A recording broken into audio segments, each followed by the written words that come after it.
My name's Ed Piskor. I'm Jim Rugg. We're going to be looking at the Outlaw Roots of Evil Ernie comics, a comic that really didn't come up in many of our Outlaw Comics discussions. It's going to be a pleasure to look at under the microscope. But Jimmy, what do you have for us? I have patreon.com/JimRugg, where you can find lots of my original art as well as my out-of-print mini comics and zines. I've been offering those for downloads. And this month I am putting up my ballpoint pen notebook drawing catalog from my first art show.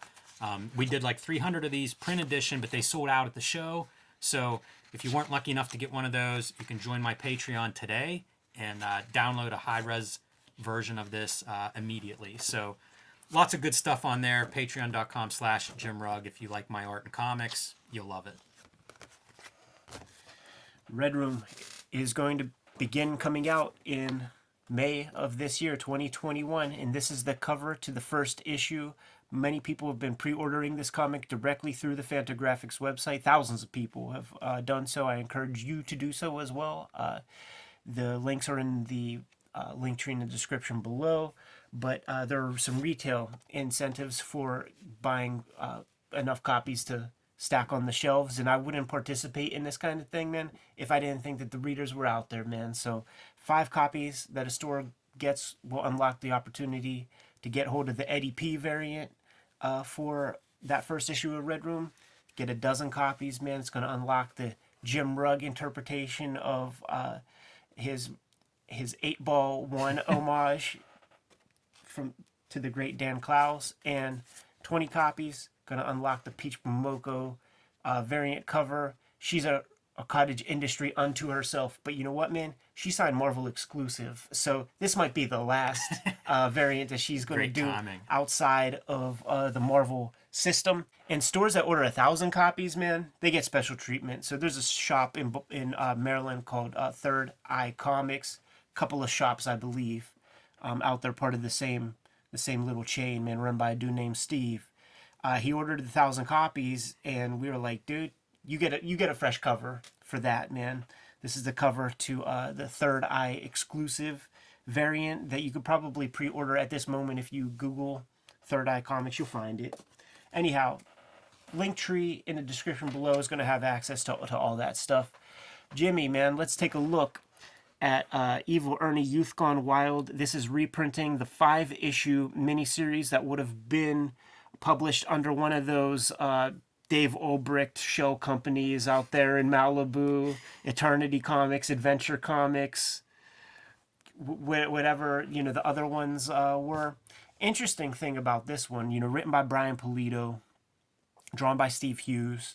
The interesting thing about this is, like, whatever Pulido had set up, whatever, like, sentence or two he was able to get changed in that contract, he was able to keep these characters, take them over to Chaos Comics, self-publish them, so he didn't fall under the same kind of legal entanglements as, like, the Men in Black dudes. Like, that was the thing that I was thinking about. Like, what are the successes for Malibu? And there are a very, very few. We would see Evil Ernie, I think probably the first time I ever saw the character was in the back of an ad in a Youngblood comic when they were showing the Malibu Pantheon, and it's like Ninja High School, and it's the Protectors, and there's like a little Evil Ernie like sitting below everybody. I don't know that I made the association with this guy, though. Yeah, I had no idea. I first learned of Evil Ernie, and it was through Wizard, I'm sure. Yeah. And it was with Lady Death, who became like, poster child of the bad girl 90s resurgence. It's amazing to think, like, there's all this history before that. Yeah. I mean, this comes late 80s, maybe 1990 would have been like the eternity run for this. A couple years before this really blows up, before it gets on my radar. Sure, let's put it that way. Yeah. I would guess that this had some impact when it first came out, because it's an impressive comic. I read this last night and had a really good time reading it. Yeah. I think it's really cool to look at it through the lens of Outlaw Comics, because I think it fits all the criteria that we've described Outlaw Comics to be. But it also has some of its own flavor that makes it fun to read, and it sort of adds another wrinkle to what an Outlaw comic can be. Yeah, it's not something that really came to mind very much when thinking about Outlaw Comics, most specifically because I don't know that very many copies of this thing came out in the Eternity run, when it first popped off. Yeah. We had no access to that. Right. Yeah, I mean, mine's a second printing, so, whatever came out is probably a very small run. Yeah. you know, are hard to get, especially as the speculator bubble expands and you have a lot of readers. So I'm assuming as they got into second printings and chaos printings, those print runs increased quite a bit. I'm glad you're lingering on this page because we're going to talk about Stephen Hughes, the artist, a lot. He's really good. I enjoy his art a ton. I see McFarlane in it. This is like a DC McFarlane, like the Invasion, or what's the book, Alliance? It's Invasion, I think. Yeah.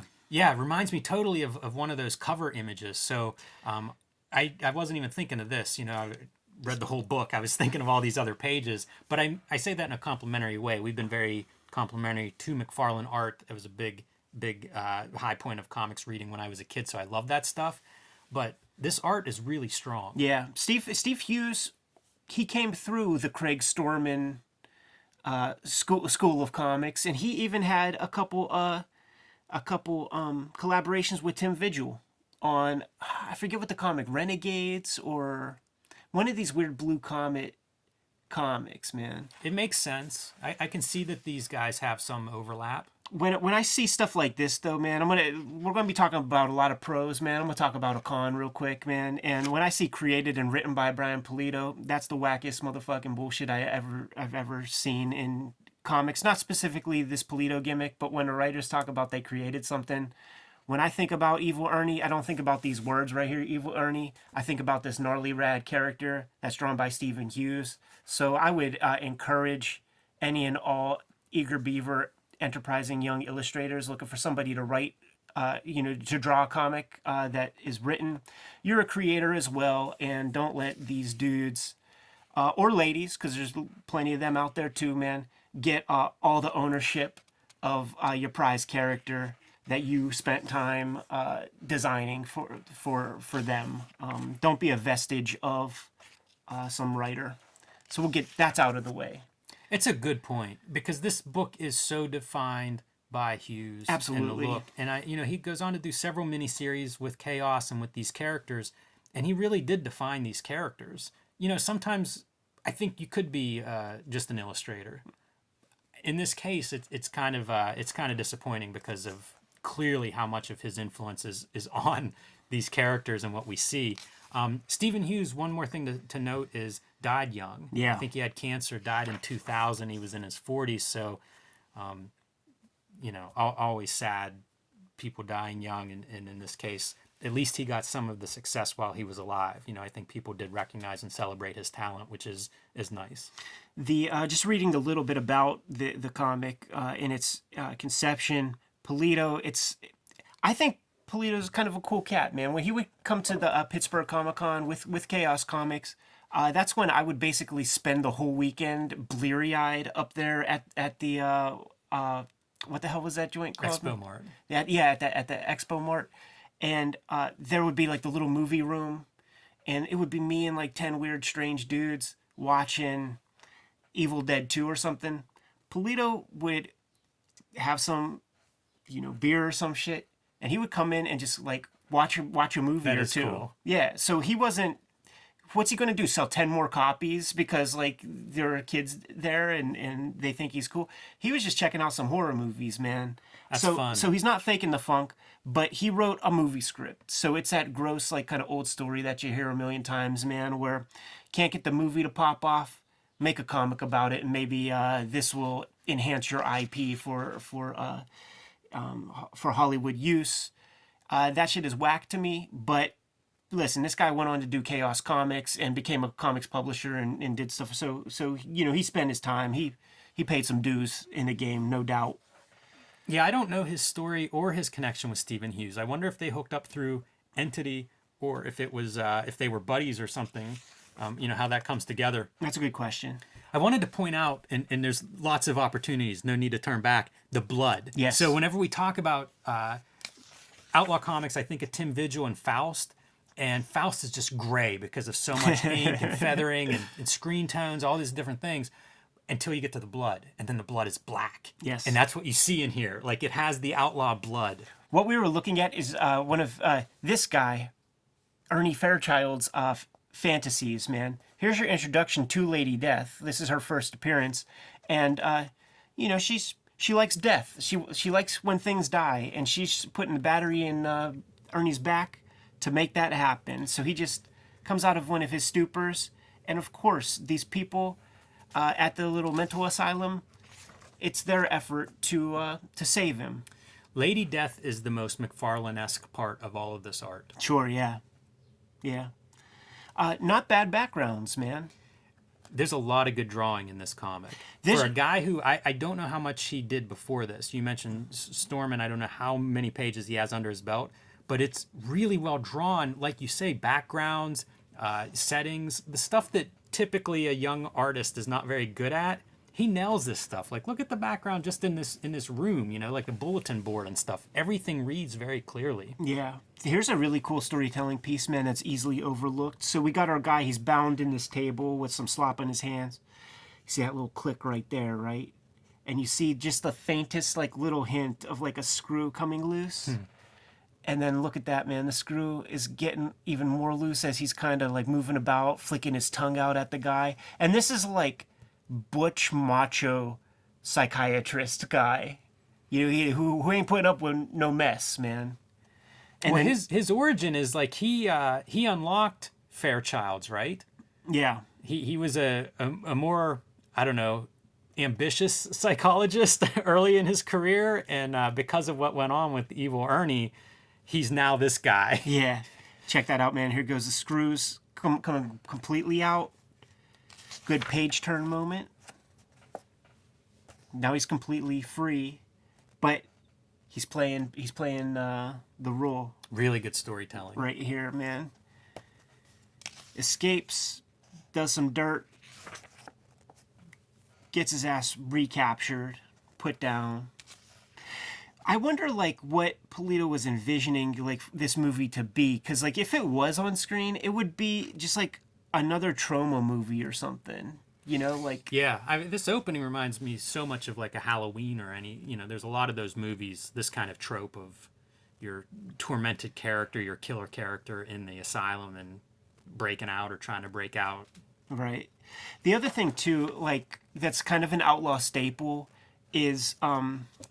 there's like a lack of research that's done by almost all the writers, and they'll play with like very heavy kind of complex themes, religion, in this case psychology and psychopathy and stuff, and it's very surface level writing. On most Outlaw comics, it's that way. It's like a dude has a germ of an idea and is going to use everything he's learn through basic, K through 12 education or something.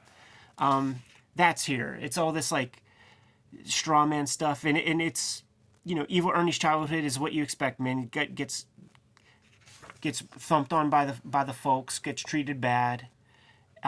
He is a intense serial killer, murderer, super vicious human being. So we're gonna do a beta test on him with this special technology, because if it works on him, then we save the day, man. It's going to work on everybody.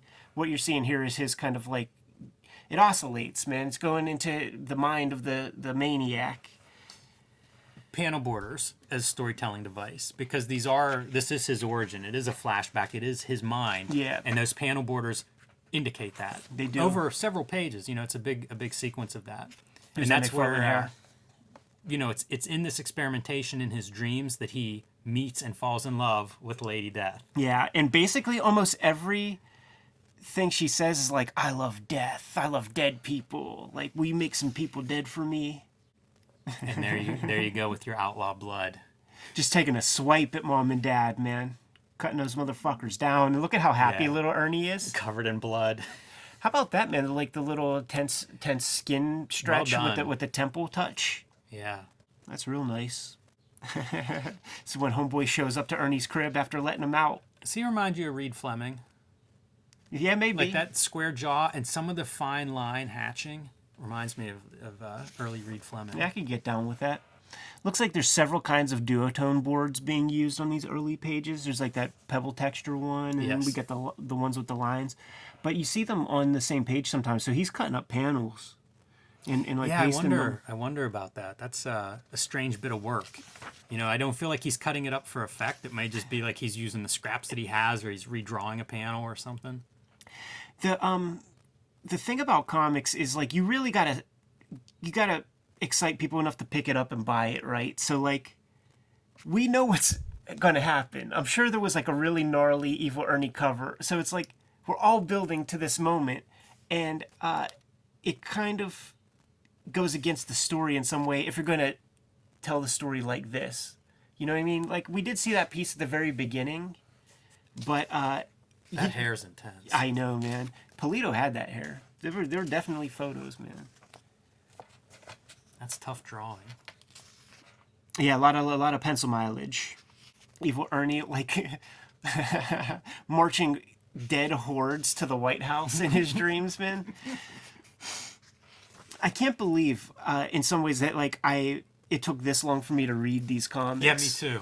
It bothers me that I didn't buy these like at the time. Yeah, for Because sure. they look so awesome. But they would have been being published right before I really was getting Yeah. access to the direct market. So I guess it's excusable. But I would have ate this up if I got hold of it.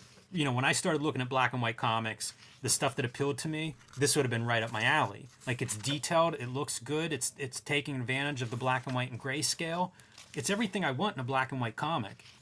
Subject-wise, it's really fun. It's a horror movie on paper. It really is, man. So here we go, dude. They hit the switch, and they're gonna cure this dude of all his ailments, man. Yeah, what's this called? Mental tech or something, whatever. It's some new application to try. And they, of course, pick the guy who is the most psychotic human on Earth that they're going to test this stuff on. Look at this chaotic page. It's perfect, love man. it. Like you just imagine that he's fucking vibrating and things are not going well. And that's an understatement because he basically melts, man. Yeah. Look at that smile on his dead face. But I mean, this is what he's working with, man. His whole trunk is torn apart. Yeah. Kills a nice little nun lady. I like that the smiley face on his little and she put it there to just like make herself feel better or something like that. Yeah, But she's very nice to him, and it does not save her from a very grisly death. Her head being ripped off of her body. just pulled out, man. Yeah, that button thing is a brilliant gimmick for the makers of this. Like, how many of those must he have sold? Yeah, you would see those Promotional things gimmick, it's everything. to this day. You see people at the cons with that stuff, man. Very smart. But watching this at home, like, take note of how all these pages fit within that outlaw comic aesthetic. Yes. Murder Mardi Gras in suburbia. Just rips a dude in half, man. Like this happens on a Faust cover, I think issue 3. I'll say this about Polito. You said this came from a movie script? Yeah. All right, so I don't know that part. You can see how thought out it is. Like these chapter titles are great. The motion of the story is really strong. That's an amazing 2-page spread, by the way. It is, man. More of that great Outlaw Comics blood. It's really developed. Like there's a lot here. 5 issues worth, I think, reprinted or collected in this volume. It's action packed. It's very solid. Oh yeah. Never a dull moment. There is confusion. I there are things that confuse me here and there, man, but I just chalk that up to young guys making comics, man. You do get a couple under your belt, man, you're gonna burnish off some of that. Yeah, and young guys show up with a bunch of ideas, so you're also jam-packing this stuff in. Easy to create some confusion. Well, all that insanity is going on at the mental asylum. They're setting up like a party because they're just expecting. You know what this is, man? This is Hillary 2016, dude. Like at her spot, man. Because they're just expecting things to go their way, man. Not anticipating the zombies and shit that are going to be showing up. I compliment this. This is a very quiet panel. It's something you've seen in every zombie movie, probably. But just that panel fits perfect. Easy to read, quick. Yeah, I think the lettering works really good with this comic, too. Thankfully, it's early enough that it's still done by hand because I bet you if I crack open a Chaos comic, I bet you it's typography. Yeah, it gets to the point that we make about lettering and how, if you put a mechanical font on this, it really would feel different. Yeah, I mean, this is a very organic, raw line, and it would just fight. And they do a nice job of integrating the lettering with your characters and with your panels, because it's not always just the bad lettering in the mechanical lettering. It's also those like Illustrator perfect ovals that sit on top of a bunch of organic hand-drawn lines. Ernie Money has shots, his baby. distinct lettering too. That's pretty good. That was something Marvel starts doing around this time, in early '90s. Ghost Rider gets his own font, or Sandman at DC gets his own style lettering. For sure, Todd Klein's making his name for himself, man. I love this panel. The cop with the skull face, like his face has been ripped off and That's the good skull's stuff. under it. Cool looking. That's super good stuff, man. Jeez. Talk about outlaw. Try to get one case on there a was any page, man. doubt. Try to get one on a page, man. We got to sell these things. Like this is, man. Comic shops were still selling this stuff to little kids. You know what I'm saying? I'm telling you, I'd have been excited to find this. They would have sold it to me if I saw it. For sure, man. But you see, it's relentless. Every page there's some fly shit happening. Yeah, so dense and chaotic and movement, very dynamic. And the movie part would be like this kind of thing. You got your like regular kid character. This is a James Cameron element, man, where you got the girl that girls can identify with, the boy that boys can identify with, the little mid-Carter beta guy, and then the super butch machismo doc with an attitude. Drawing these sternums, man, and rib cages, that's tough. It's not the easiest thing to do for sure. It kind of looks different every time. Evil Ernie's not a character that would be easy to draw. The hair, the bones, the leather jacket, like there's a lot of stuff to make him look good. There goes Lady Deathman personified. Yeah, she pops up out of the blood for little spurts. Look at that, man. You could find that in an Air Cell type comic. I could see Barry Blair or young Del Keown drawing that panel. You know what, man? I think that I read Stephen Hughes came out of Aircell, Really? which would make sense because Malibu buys Aircell. Ah, nice. Yes. And, you see these panels that remind you of it. That might be a Steve Hughes self-portrait, by the way. He looked basically like that around this time period. The standoff, Jimmy. That looks like Django Unchained, that one big shootout. Right. I love that Evil Ernie's using guns. Yeah. He has the bandoleros and stuff strapped on him. Giant kill in the middle of the page. See, Look that at looks this like for Air Cell like work. wild application of duotone. Yeah, man, his chemicals were running out. Yeah. He let that page sit out too much. That panel did look like an air cell. It's these first 4 issues that are the most outlaw, and he's just becoming cleaner and cleaner of an artist. And by issue 5, there's no tones. Man, even the last page of 4. But there's no tones here. And it kind of loses a little of the outlaw energy. I didn't realize that. I didn't even notice it reading it, and as soon as you point it out, it stands out. Yeah. He does well in some places where like you're getting your grays from hatching.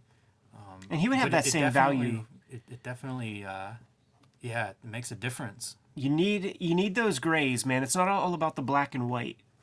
That's pretty gnarly. And just those boobs get bigger and bigger. Go like back every one, go time back. you see. Poking that guy's eyes out. Yeah, dude, giving him the shocker to the eye, to the oculars, man. When you turn the page, you can almost mistake the hair for blood. Yeah, the hair has gone like solid black now. Right. Earlier on, it was like all the strands of hair were drawn, almost like a Bolin, very detailed kind of drawing. Check that out, dude. You caught a shot to the head, dude, and you see brain matter right there. And just half a head. So out of control. They blow his ass up, and then you get to see him coming through the fire. That's a small panel, man. That is not easy to do. Like, he would probably do that over again, I would say. This is the big moment. I haven't been paying attention, but I think if you counted, you'd be averaging about 8 panels a page. Maybe. It's pretty dense. And then he would have these big moments. That's good. Man. That's a sweet page. Yeah. Like it's him on fire. That's amazing. Oh, this is sick right here, right? So Evil Ernie is destroyed, and everybody could come out the house, reunite, right? But our guy, he's you see the pin? Mm-hmm. And you see the little needle piece, man? He gets pricked and some blood touches it. You know why, man? Because there might be a sequel. This is how every horror movie, every slasher horror movie ends. So he got pricked by that gimmick, man. Not good. And he's got the psycho Little plague. smiley faces are like... And then we got a little sketchbook section, man. You know, got to pad it out. You don't want to have a signature of white pages. There might be some page layouts. Oh, yeah. Yeah, they call them roughs or thumbnails or something, but they're super detailed. Looks like pencils. Yeah, Looks I just think like so. full-on pencils. This was an alternative the way the scene was handled. Some details changed, Yeah. but it's based on a scene from earlier in the book. And the scene definitely takes place. You see, the cut is better on the one. Anyhow, man, the Outlaw Roots of Evil Ernie, Lady Death, man. That's Stephen a fun Hughes. book. I liked it a lot. His name doesn't come up enough when we mention the great outlaw cartoonist, man, but this is an argument that he is right up there with the Vigils and the James O'Barrs and those dudes. Yeah, this will prompt me to buy a few more comics to add to my collection because I do see Chaos Comics, some by Steve Hughes, whenever I'm looking through these dollar bins and the 90s leftovers. Makes me curious to see more. Makes me curious to see what he looks like in color. You know, a lot of those books, as they became more successful, we talk about going away from the gray tones, go away from the black and white, Yes. and get into the color realm. So curious to check that out. But I enjoyed this a lot. I'd recommend it. Very Super fun. Yeah, super fun. It's a silly, it's kind of a silly version of an outlaw comic, and I like that. It's light. It's fun.